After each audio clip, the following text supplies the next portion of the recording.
sa tricycle sa kinaladkad. Yan ang sinapit ng isang pusa sa Malasaki, Pangasinan. Ang driver nagalit lang daw sa pusa na nagnanakaw ng pagkain at nangangalmot. Nasa frontline ng balitang yan si Rainiel Pawid. Boss, yung pusa nahirapan! Boss!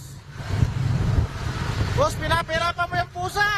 Hirap na hirap ang isang pusa habang nakatali sa likod ng tumatakbong tricycle sa Barangay Gomez, Malasiki, Pangasinan. Kahit sinetanan ng rider na uploader, hindi pa rin huminto ang tricycle driver. Boss, anong ginagawa mo dyan sa pusa? Boss, Hanggang sa hindi na gumagalaw ang pusa, agad nag-viral ang video na in-upload ni Ken Ordonio. Sa front po ako sa Malasiki, tamang-tama po lumito si Sir Driver. Nakalatkan niya yung pusa. Kaya agad ko na pong binigyan, ma'am. Nang mapanood ang video, agad na pinatawag ng barangay ang driver at inireport nila ito sa pulis. Ang tricycle driver nagpalusot pang hindi niya alam na may nakataling pusa sa likod ng kanyang sasakyan. Agad din siyang nag-public apology. Humingi ako ng paumanhin dahil sa kaina ng aking pandinig na hindi ko alam na may pusa nakatali sa likod ng aking tricycle. Wala akong intensyon na saktan o parusahan ang pusa. Pero sa patuloy na investigasyon ng barangay, inamin ng driver na sinadya niyang iligaw ang pusa.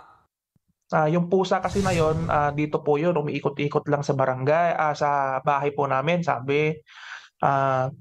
Minsan nananakbo ng ulam, tapos yung apo ko nakalmot, sabi niya ganon.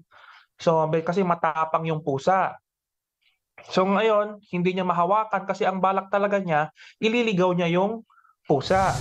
Matapos ang insidente, natagpuan ng mga residente ang pusa di kalayuan sa lugar kung saan ito iniwan.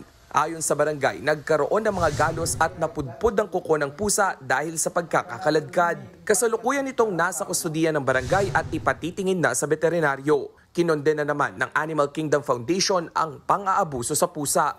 We condemn this kind or this act of cruelty on the part of the tricycle driver.